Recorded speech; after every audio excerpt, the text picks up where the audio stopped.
Selamat datang kembali di sesi pendalaman kita. Hari ini kita akan fokus mengupas bagian 3 dari sumber yang Anda berikan, Dare to Lead, Brené Brown. Fokusnya di mengarungi kepercayaan atau Braving Trust. Nah, misi kita hari ini adalah membedah nih elemen-elemen apa aja sih yang konkret membangun kepercayaan. Sesuatu yang ternyata bisa dipelajari, bisa dilatih, bukan cuma perasaan abstrak aja ya. Betul sekali.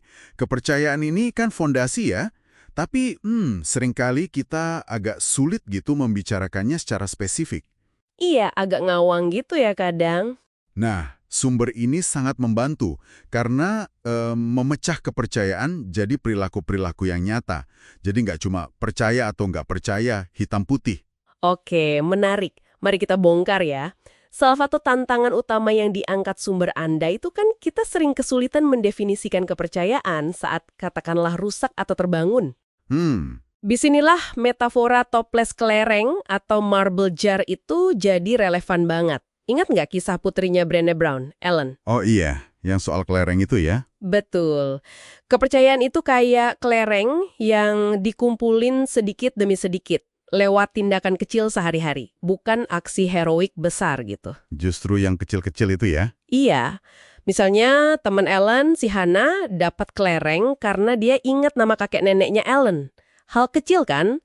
Atau Lorna yang mau berbagi kursi sempit. Tindakan-tindakan mikro. Nah, tindakan kecil ini yang bikin kepercayaan terasa bisa dibangun, nggak abstrak lagi. Dan untuk menganalisis kelereng ini, sumber Anda menawarkan kerangka yang sangat praktis. Akronim BRAVING. Braving ya? Iya, BRAVING.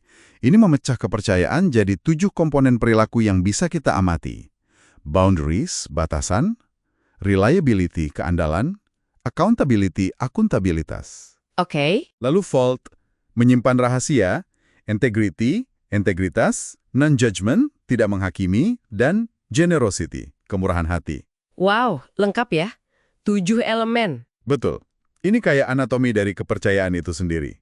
Oke, mari kita lihat beberapa elemen kunci ini. Misalnya, hubungan antara boundaries, batasan, dan generosity, kemurahan hati. Ini menarik banget di sumber Anda. Gimana tuh hubungannya? Ternyata, menetapkan batasan yang jelas, itu justru memungkinkan kita untuk berasumsi baik tentang niat orang lain. Ingat kutipan penting itu? Yang clear is kind itu ya? Nah, itu dia. Jelas itu baik hati. Ketidakjelasan malah menyakitkan. Ada contoh bagus soal Dara Schmidt di sumber Anda. Oh ya, yang manajer itu? Betul. Asumsi negatif muncul di timnya karena, dia sendiri gagal menetapkan batasan atau ekspektasi yang jelas. Jadi bukan karena timnya nggak niat baik. Itu poin krusial banget. Batasan yang sehat itu justru melindungi kemurahan hati kita ya. Nggak bikin kita jadi sinis atau curigaan terus. Tepat. Terus ada reliability dan accountability. Ya, reliability itu sederhana tapi fundamental. Melakukan apa yang Anda bilang akan Anda lakukan. Konsisten. Bisa dipegang omongannya, gitu ya. Betul. Sementara accountability itu soal mengakui kesalahan, bertanggung jawab dan berusaha memperbaikinya. Bukan ngeles atau nyalain orang lain. Dua-duanya ini jelas membangun reputasi dapat dipercaya ya. Banget. Lanjut ke non-judgment, tidak menghakimi. Nah, ini ada temuan menarik juga di sumbernya. Apa tuh? Ternyata pemimpin itu cenderung lebih mempercayai anggota tim yang berani minta bantuan loh, bukan yang sok tahu atau berusaha tampil sempurna terus. Oh, menarik. Jadi bukan dianggap lemah ya kalau minta tolong. Justru sebaliknya, menurut sumber ini, menolak minta bantuan itu malah bisa menghambat pertumbuhan kita dan tim. Kenapa? Karena pemimpin jadi ragu mau mendelegasikan tugas yang menantang. Masuk akal juga. Jadi, minta bantuan itu secara paradoks malah bisa nambah kelereng ke toples kepercayaan tadi. Wah, ini perspektif baru. Lalu jangan lupakan fault sama integrity. Penting juga ini pasti. Ya, fault itu kemampuan menjaga kerahasiaan. Nggak ember, nggak nyebarin info yang dipercayakan ke kita, nggak ikut-ikutan gosip. Soal gosip ini seringkali dianggap remeh ya. Padahal dampaknya besar. Pelanggaran di area fault ini bisa menghancurkan kepercayaan dengan sangat cepat. Lalu integrity atau integritas. Integritas. Ini tentang memilih keberanian daripada kenyamanan. Bertindak sesuai nilai-nilai Anda meskipun sulit.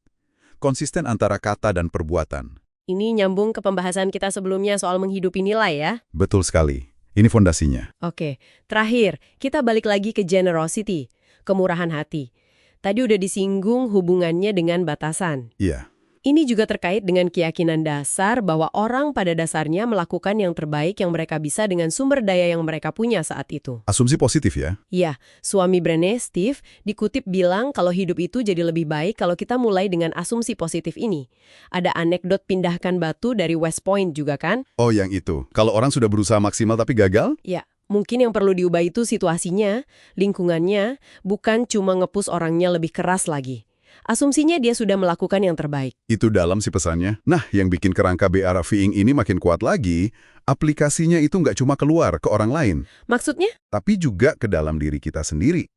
Sumber ini menekankan pentingnya kepercayaan diri atau self-trust. Oh, braving ke diri sendiri. Tepat.